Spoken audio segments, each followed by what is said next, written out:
Segala pujian, hormat, kemuliaan biarlah hanya untuk Engkau Tuhan yang baik.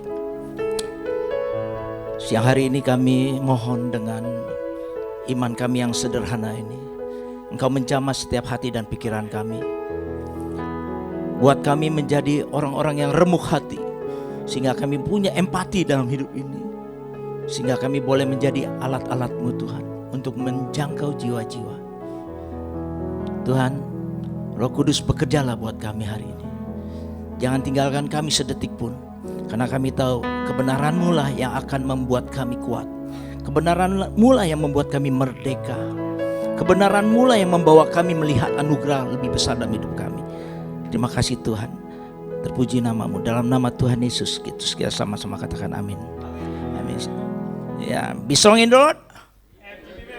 FGB man. Kurang keras ini. FGB man.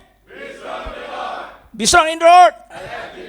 Iya gitu dong, FGB man. Harus keras. Saudara, saya ada di tempat ini ya, saya sama teman-teman.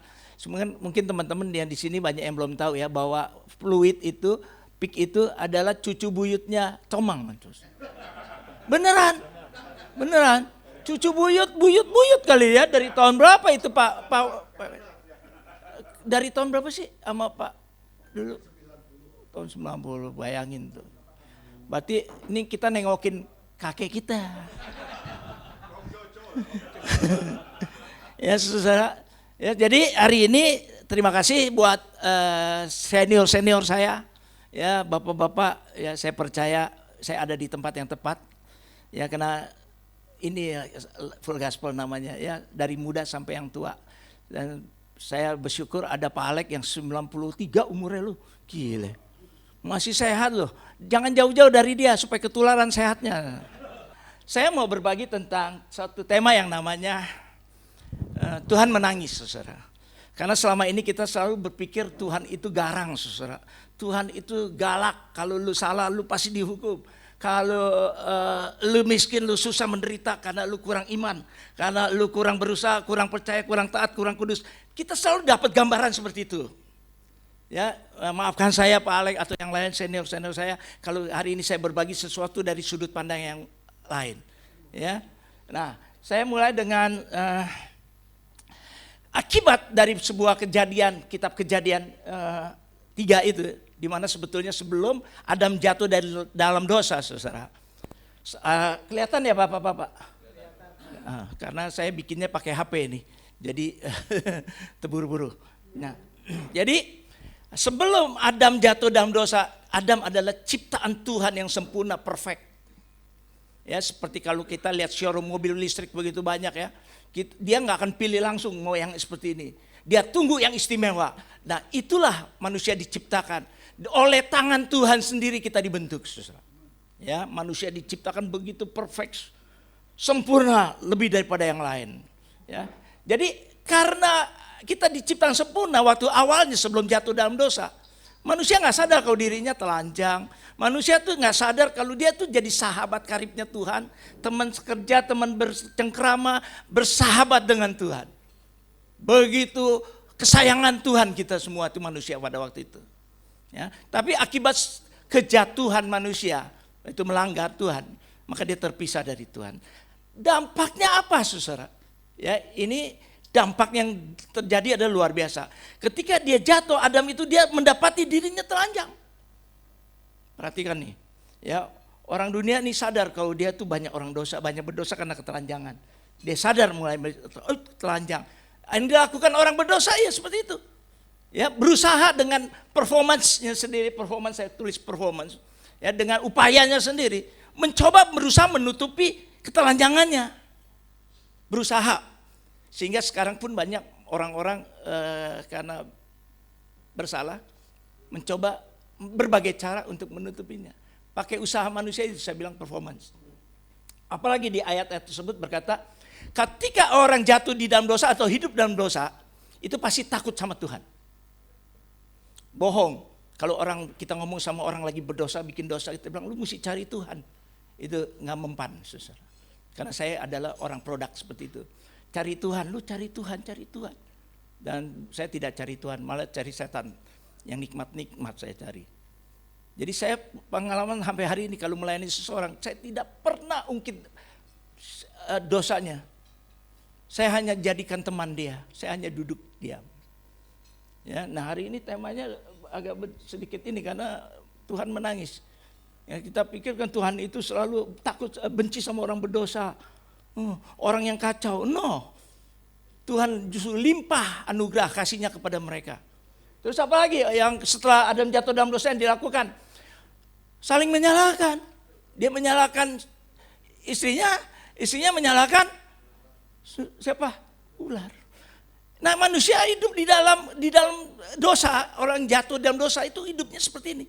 Tidak pernah dia bersyukur, dia selalu menutupi dan membela diri.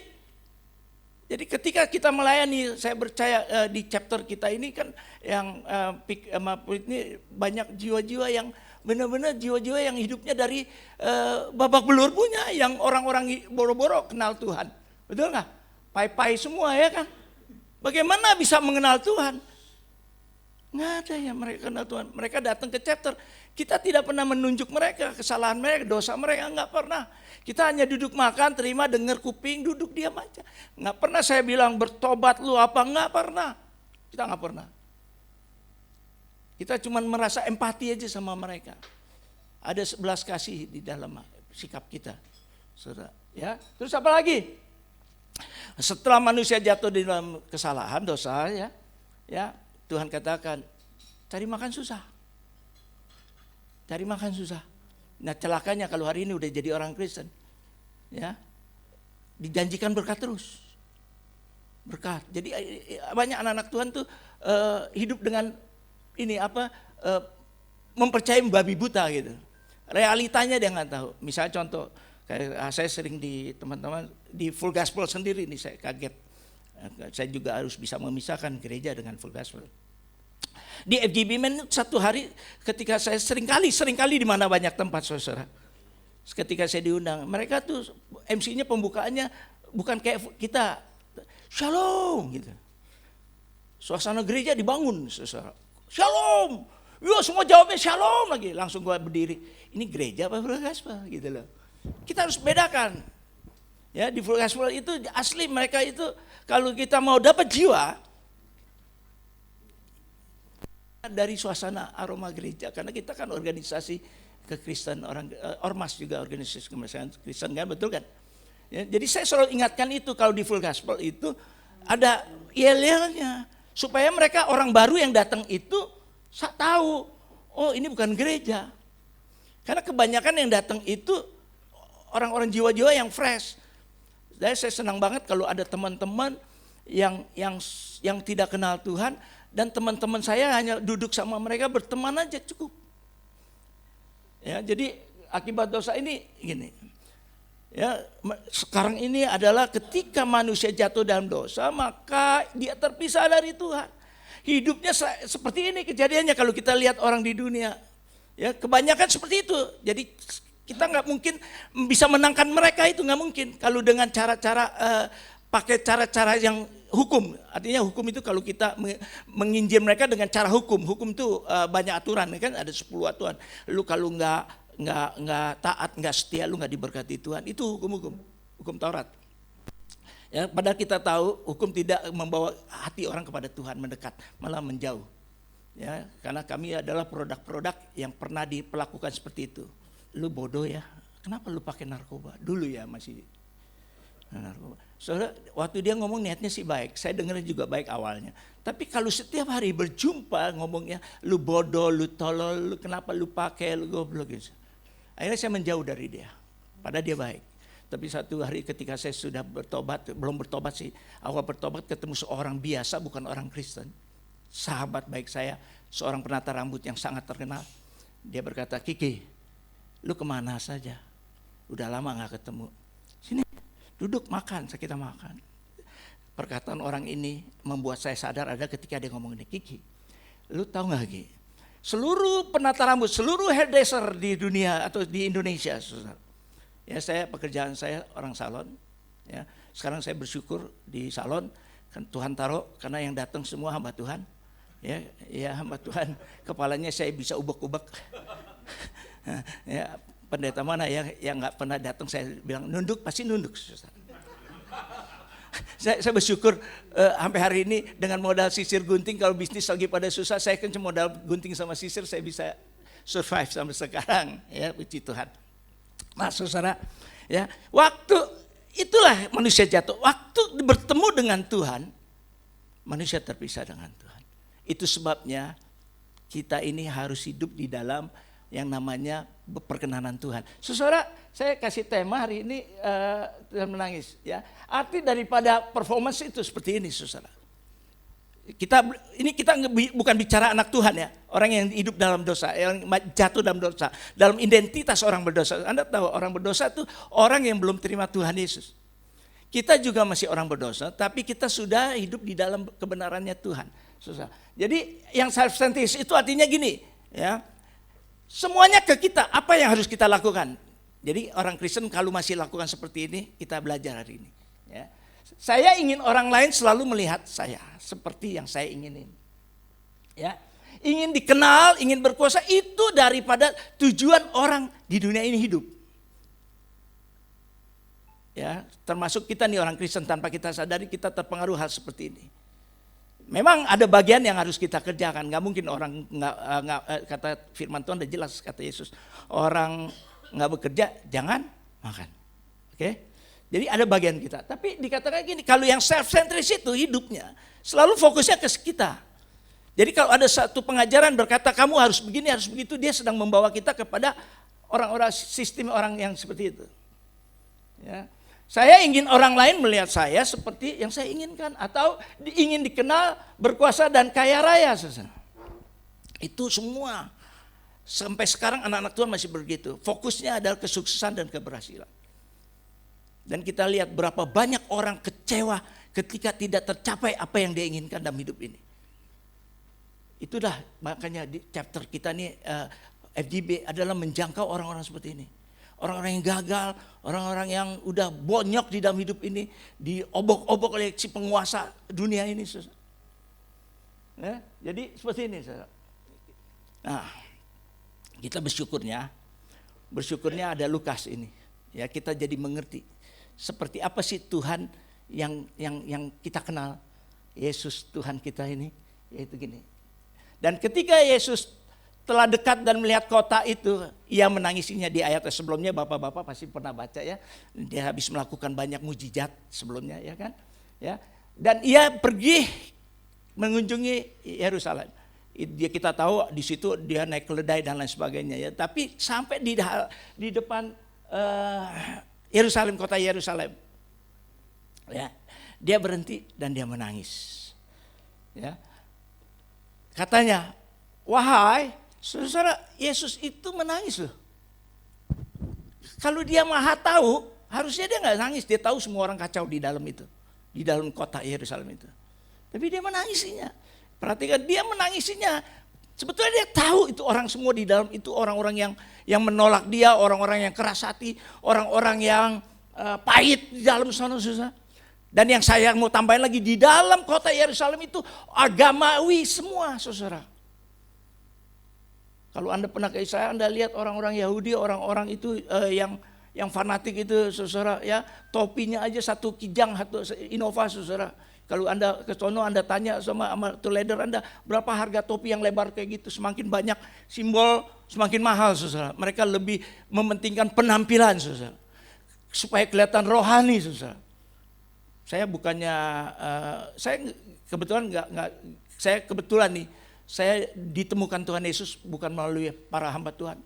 Saya menemui Tuhan secara pribadi melalui pemakai narkoba sama-sama.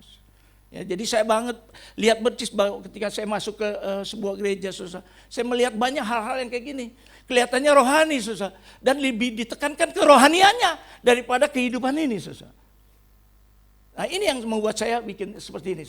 Ya, dia katakan, wahai betapa baiknya, dia menangis melihat Yerusalem, dan dia berkata, wahai betapa baiknya jika pada hari ini juga engkau mengerti apa yang perlu untuk damai sejahtera. Saudara, yang dibutuhkan kita apa sih dalam hidup ini? Cuma satu, damai sejahtera, saudara. Bukan kekayaan, kesuksesan, walaupun saya percaya kekayaan itu adalah dari Tuhan, saudara. Enggak, saya percaya kalau Tuhan buka, dia nggak ada yang tutup, nggak ada yang bisa tutup. Tapi kalau dia tutup, jadi kekayaan itu relatif, saudara. Bukan fokus. Nah ini yang masalah, orang pada nggak ngerti ini. Padahal Tuhan katakan, apa yang perlu itu untuk damai sejahteramu. Tidak ada satu orang pun mengerti apa damai sejahteramu itu untuk orang-orang yang lagi pada punya masalah besar. Ya, apa sih damai sejahtera? Anda tinggal buka Google AI, damai sejahtera itu teret-teret banyak saudara menjelaskan. Kenapa? Karena satu hal yang Tuhan Yesus janjikan, akan kutinggalkan damai sejahteraku buat kamu. Saudara. Dia sudah tinggalkan damai sejahtera buat Anda dan saya loh. Buat dunia ini loh, dia tinggalkan loh. Tergantung kita mengukur damai sejahtera itu dari apa? Karena kebanyakan orang mengukur dari kesuksesan, kekayaan. Bukan saudara. Saya menemukan banyak orang-orang yang nggak kaya raya, maaf ya sederhana, tapi wow luar biasa, berdampak saudara. Berdampak, bukan saya meniadakan orang-orang kaya tidak berdampak ya, minta maaf. Saya percaya juga banyak teman-teman saya karena kekayaannya dia menolong banyak orang menjadi berkat itu. Tapi itu kembali untuk mengerti ini, ya. Damai sejahtera, tapi sekarang ini tersembunyi. Kita banyak yang tersembunyi. Pada waktu itu Yesus udah melihat, tapi yang dibutuhkan orang-orang di dalam bait Allah itu. Di kota Yerusalem, kota suci saudara. Yang diperebutkan oleh tadi Bapak bilang apa? 3 agama besar di sana. Islam, Yahudi dengan Kristen. Dan kita tahu sendiri Bapak Ibu di dalam hari ini kejadian tadi saya dengar Pak siapa? Ya pada waktu itu dia bilang kita lagi berdoa buat orang-orang itu, saudara. Saya suka dengan perkataan itu. Kenapa? Karena banyak orang Pak, maaf ya, nggak ada yang mendukung Palestina, nggak juga mendukung Israel, nggak peduli. Hilang empati kita sama orang-orang yang korban-korban itu. Bagaimana kita mau peduli satu jiwa di full gospel yang datang orang kacau, brengsek. Tapi memikirkan yang jauh besar itu, jiwa-jiwa begitu, itu nggak peduli. Nah Yesus tuh menangis buat mereka, saudara. Jadi katakan bahwa ya sebab akan datang harinya bahwa musuhmu akan mengelilingi engkau dengan kubu, lalu mengepung engkau dan menghimpit engkau dari segala. Saudara kalau ini sih Pak Wilson lebih ngerti lah. Saya pernah dengar pengajaran beliau sama teman-teman. Ya tidak ada batu sama sekali, emas katanya emas melumer di batu-batu itu dan diambilin, diangkatin semua batu-batu itu. Jadi yang tidak diketahui yang Yesus nangisi adalah bahwa kalian nih, kita nih di dalam yang namanya kota suci itu saudara, itu orang-orang beragama bro. Bukan enggak orang beragama loh. Yang dikatakan Yesus itu mereka tuh di dalam yang dibutuhkan enggak tahu. Mereka itu nggak tahu kalau mereka sedang bakal menuju kebinasaan. Mereka nggak tahu kalau kita tahu tahun 70 habis semua ini, ya diratakan sama Pak Titus ya kalau nggak salah, sama Roma, ya. Dan mereka membinasakan beserta dengan pendudukmu dan pada tembokmu mereka tidak akan membiarkan satupun batu tinggal. Artinya orang-orang di dalam itu ya lebih mengutamakan saudara. Dia lebih melihat dirinya sendiri. Padahal ngakunya orang-orang kenal Tuhan, rohani di dalam. Orang-orang beragama di dalam. Jadi saya seringkali berbilang sama teman-teman saya, orang-orang yang sudah percaya Tuhan, Anda belum merdeka kalau masih main agama. Bahkan saya masih bilang mereka, kalian ini pada mabuk agama. Ya, apa-apa ngomong firman, apa-apa firman. Yang dibutuhkan firman bukan firman tapi kehadiran lu. Saudara, kita nggak perlu ngomong firman sama orang berdosa. Yang penting hadir buat mereka. Anda mau nggak punya istri pinter, baik, firman terus setiap hari, kesalahan terus, tapi dia nggak pernah ada di kita. Pergi melulu. Saat kita lagi butuh, dia nggak ada. Betul nggak? Anda lebih butuh istri yang rohani atau istri yang hadir? Anak butuh bapak yang hadir atau bapak yang baik sibuk ngajarin kita terus tiap ketemu. Apalagi kalau Anda punya istri orang Medan kayak bini gua, salah sedikit Sampai gue ngomong gini, mendingan pergi jauh lu daripada deket. Kita butuh istri yang mau dengar. Itu sebabnya saya baru ngerti loh kenapa Hawa gak dikasih jadi pemimpin di gereja zaman dulu, perempuan gak boleh jadi imam. Kalau perempuan jadi imam jadi dominan deh, saudara, kayak Hawa. Ini canda aja tapi ada benernya juga sih, ya. Engkau beserta dengan penduduk mati, saudara mereka, ya. Jadi, saudara, kita butuh kehadiran. Yesus itu sampai satu titik dia menangis bukan karena dia nggak tahu, dia baru hari itu dia baru sadar bahwa ternyata yang dibutuhkan manusia itu bukannya kerohanian. Karena suasana tanah suci Anda udah pernah pergi lah pasti semua di sini. Itu semua aromanya aroma rohani. Ya, gereja, sinagoge, masjid ada di sana, saudara. Dan yang dibutuhkan mereka, Yesus nangis. Karena mereka tidak tahu mereka di dalam itu hidupnya. Mereka tidak tahu, dia menolak Kristus datang.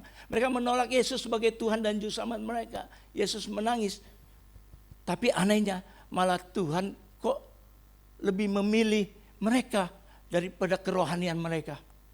Orang-orang yang gagal, orang-orang yang merasa hidupnya benar, orang-orang yang merasa kalau saya bilang sih mereka itu orang-orang hidup dalam kebenaran rohani, tetapi ternyata mereka nggak sadar.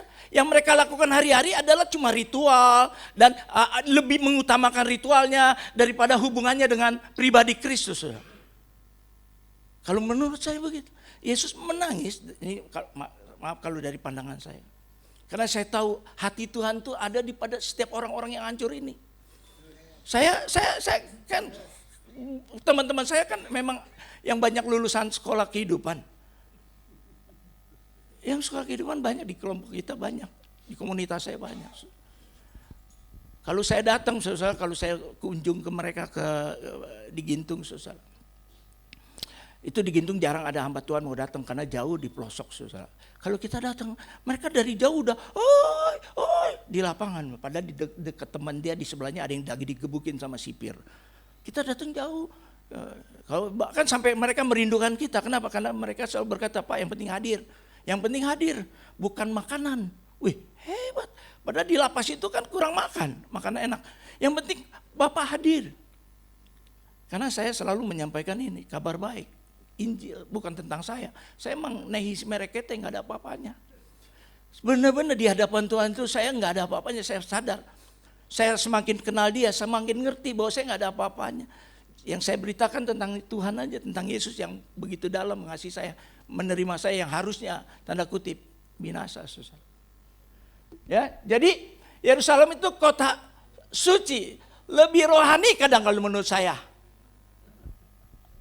Orang-orang yang di dalam itu kayaknya lebih rohani dari Tuhan. Kenapa? Kalau orang yang hidupnya di dalam self-centris, dia tidak melihat Tuhan yang besar.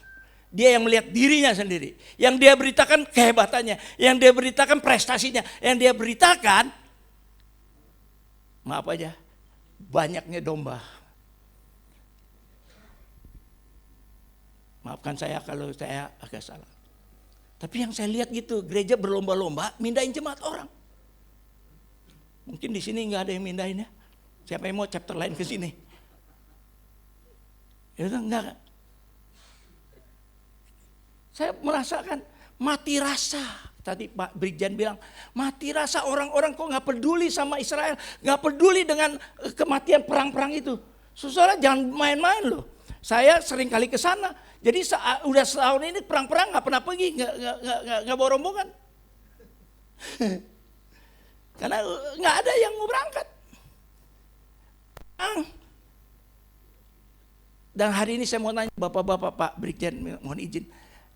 Siapa yang pernah menangis, saudara? Saya rasa bapak-bapak hari ini udah berapa lama nggak menangis? Angkat tangan. Ada yang 3 bulan nggak menangis? Keras kita ngelihat itu nggak peduli. Bagaimana mau lihat yang besar itu, jiwa satu aja kita nggak mau nangis buat dia.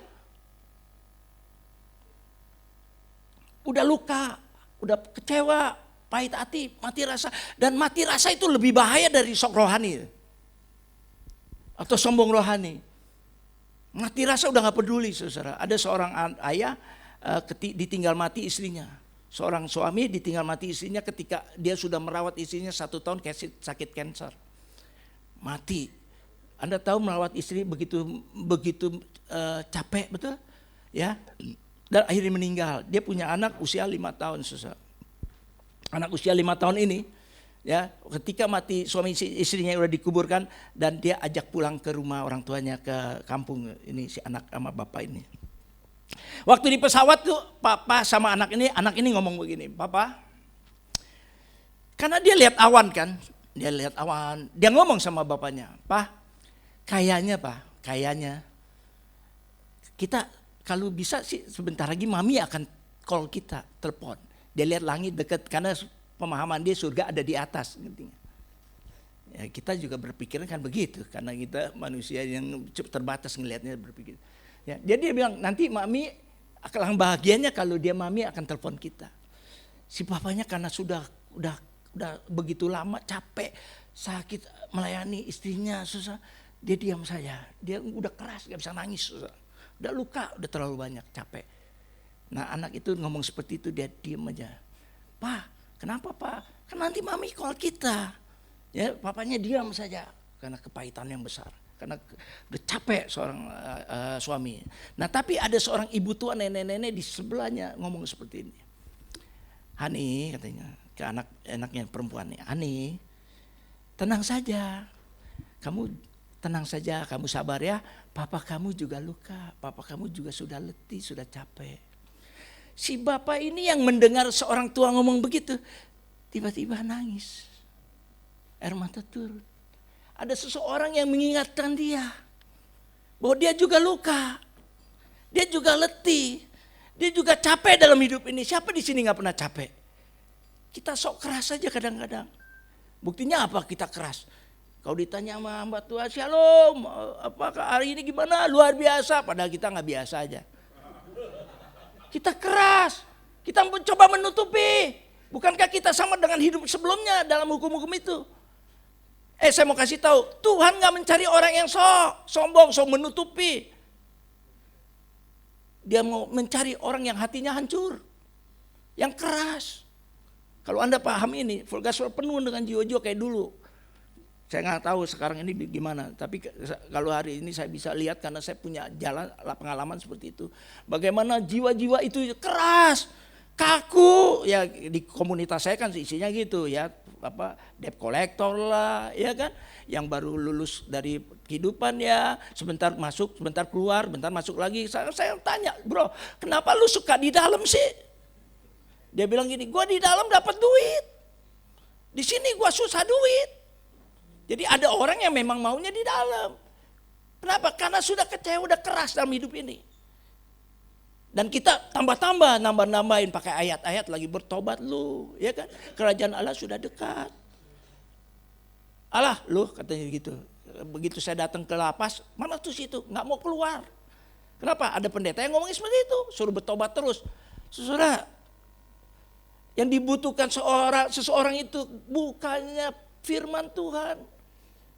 Saya juga percaya firman bisa mengubah orang, tapi yang dibutuhkan saat itu adalah kehadiran. Ya, sampai hari ini saya mau kasih tahu Bapak Ibu.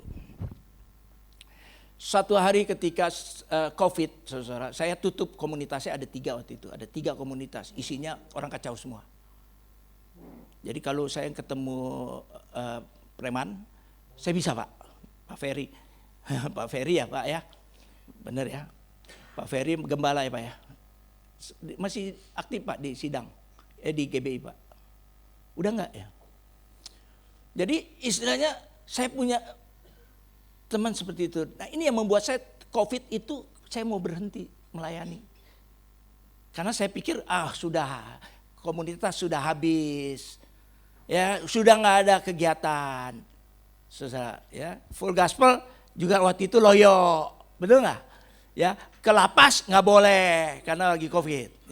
Ya sudah, Tuhan, goodbye ya, goodbye, istirahat, pensiun. Nah tadi waktu saya lihat Pak Alex cerita 93 masih senang, aktif, sehat. Langsung saya bilang, oh bagus, gue gak berhenti. Karena menurut saya kalau seseorang udah berhenti dalam hidup ini, dia sudah habis. Oh, tapi gue masih hidup. Hidup tapi gak punya keinginan apa-apa. Itu namanya ketiadaan apa-apa. Tidak ada tujuan lagi. Sebetulnya itu sama juga udah mati walaupun kita hidup. Kalau istilahnya tuh bioskop gambarnya hidup tapi mati. Di situ saya mengerti, waktu saya mengambil putusan mau berhenti dari pelayanan, dari segalanya, dari keluar dari gereja, dari sinode, semua udah mau berhenti dah pokoknya. Itulah Tuhan bicara di hati saya. Tapi Tuhan pakai seseorang ya, dia ingetin lagi, Ki jangan berhenti. Justru karena lu udah tua, malu saya bilang udah tua, bapak-bapak lebih tua dari saya. Iya, justru lu udah tua katanya, lu justru harus berbagi hidup lu sama yang muda, berbagi pengalaman sama yang muda. Itu baru benar katanya. Wah hari itu saya seperti dibakar api. Saya nangis saudara. Kenapa? Gua gak boleh berhenti. Itu sebabnya hari ini Anda undang saya kemana aja, anak-anak kumpul, datang Pak Kiki, saya datang. Gak usah ditelepon, saya nyari mereka, lu di mana? Dan semakin hari saya bergaul bukan semakin sama yang tua Pak, semakin yang muda. Karena saya tahu biar yang muda jadi tambah semangat. Ini visinya Tuhan yang kasih saya.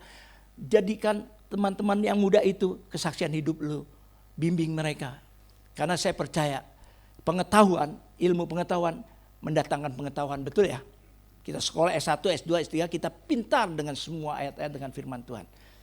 Tapi tidak menghasilkan empati kalau menurut saya. Minta maaf walaupun saya aktif di sebuah sinode. Ya. Ya, 3 tahun mengapa menangis menjadi bahwa manusia lebih butuh kehadiran daripada kekudusan. Ya, juga menangis ya. Justru Tuhan menemukan betapa rapuhnya manusia. Dia menemukan, dia menangis di dalam itu rapuhnya manusia. Dan Tuhan lebih justru menyukai orang-orang seperti itu, ya. Dan hari ini dia katakan Tuhan tidak datang untuk stok air mata kita. Maka saya tanya Anda, udah berapa lama Anda tidak menangis? Kalau mau jujur, saya menangis setiap hari.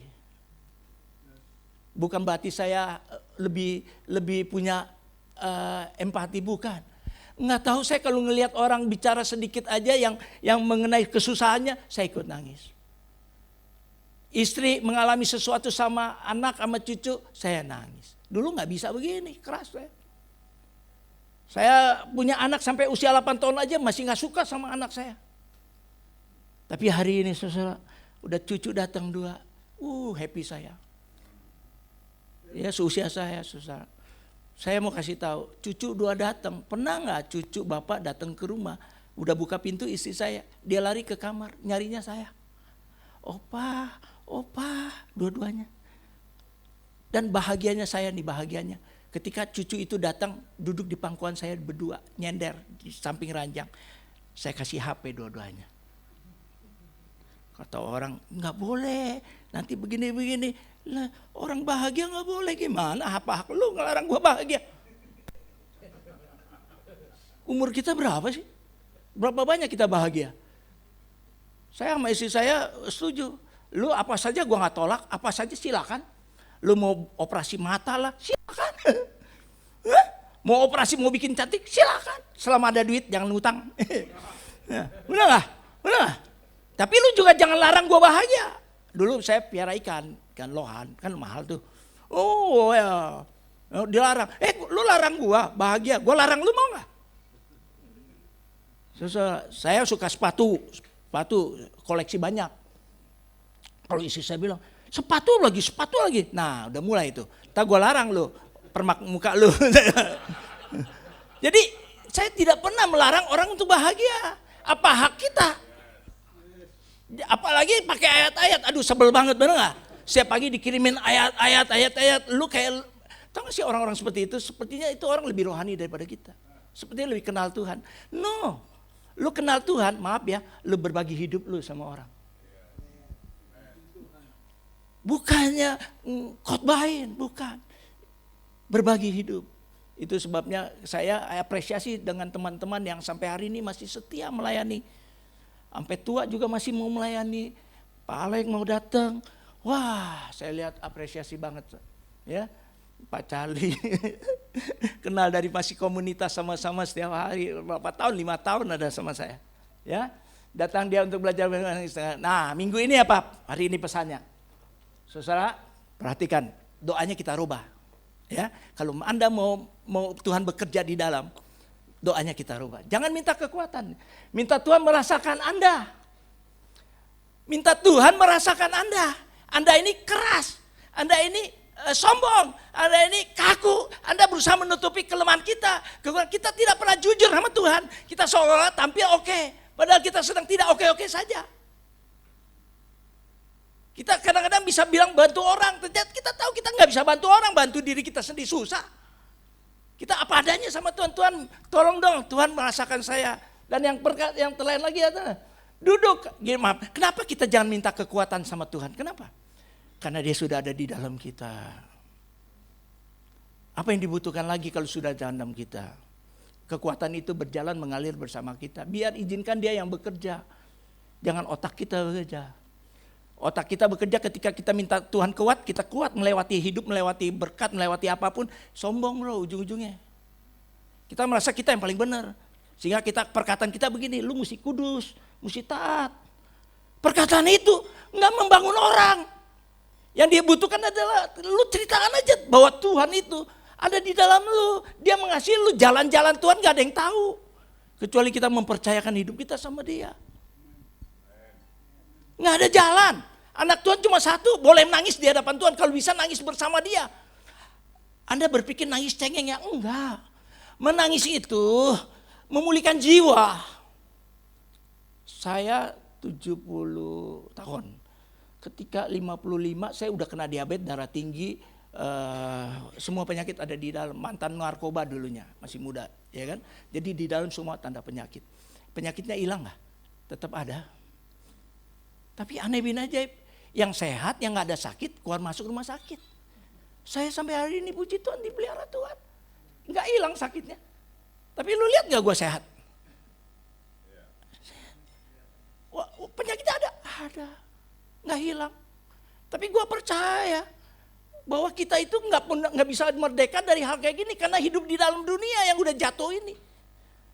Kalau kita menyangkali bahwa kita nggak bisa sakit, kita nggak bisa mati, itu namanya menyangkali dia. Kita hidup di dunia yang sudah jatuh, Bapak Ibu lagi kadang-kadang. Ada ibu juga sih di belakang. Mudah-mudahan diterima sama ibunya. Ada ya.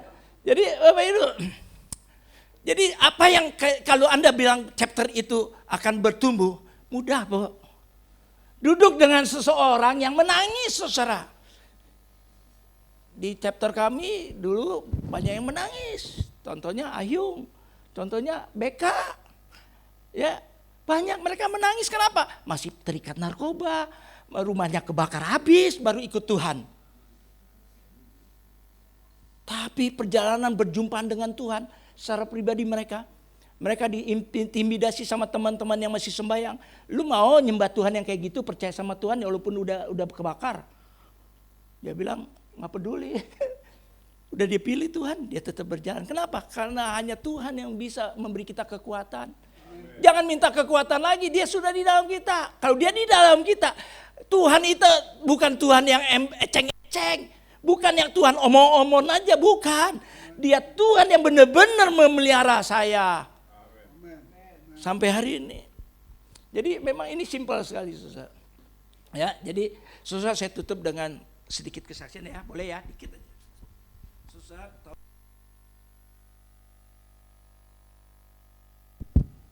tahun 2011 saudara, saya lagi on fire, bangun chapter banyak, ya, bikin gereja sama Pak Iwan Sawang sama teman-teman saudara.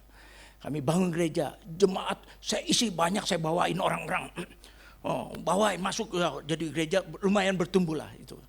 2011 saudara, itu tiba-tiba saya secara mendadak kering, tahu kering?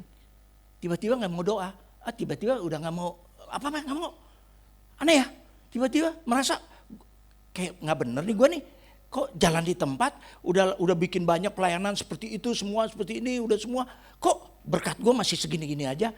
Bahkan istri yang gue nikahi dari Tuhan, kok kayaknya gak menghormati gue, ya nyala-nyalain terus. Terus apalagi, banyak hal yang membuat saya pikir kok begini orang Kristen, hamba Tuhan kok begini, udah jadi pendeta, kok begini, berkat gak ada, jalan di tempat, kering, gak mau berdoa, gak mau apa. Padahal udah buka chapter, happy chapter tuh.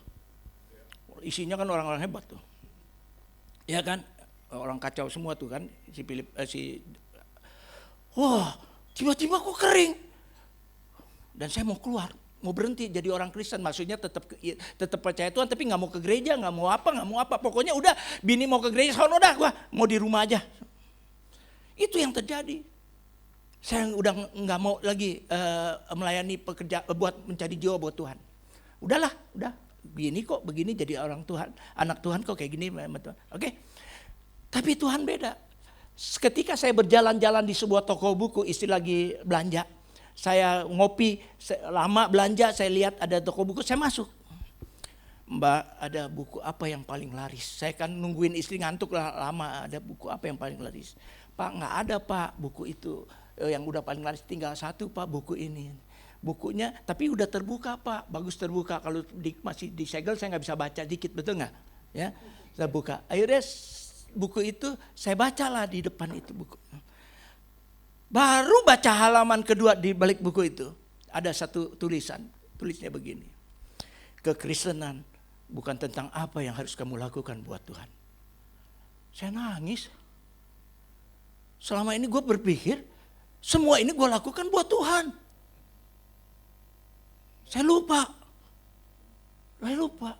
Kan sudah bikin ini buat Tuhan. Tapi lanjutan kata itu, kekristenan berbicara tentang apa yang Tuhan lakukan buat kita. Lewat salib, lewat Kristus. Kita selalu fokus ke ini, diri kita self-centris. Kita berpikir bisa melayani Tuhan. Saya kasih tahu, firman-Nya nggak begitu. Yesus datang untuk melayani kita, bukan untuk dilayanin. Jadi apa hebat kita melayani Tuhan? Hebat kalau lu berbagi hidup sama orang-orang itu. Dan itu bilang, lu lakukan itu buat gue. Itu melayani pekerjaan Tuhan. Kita ini berbagi hidup, itu ya tujuan Tuhan. Turun. Hari itu saya lahir baru Pak. Itu hari semangat sekali. Itulah sebabnya saya bikin komunitas. Karena terinspirasi oleh Hillsong. Hillsong itu menerima yang banci, homo, lesbi. Dan saya kumpulin itu ada banci, ada homo. Kalau di tempat kita banci juga saya izinkan jadi singer. Kenapa?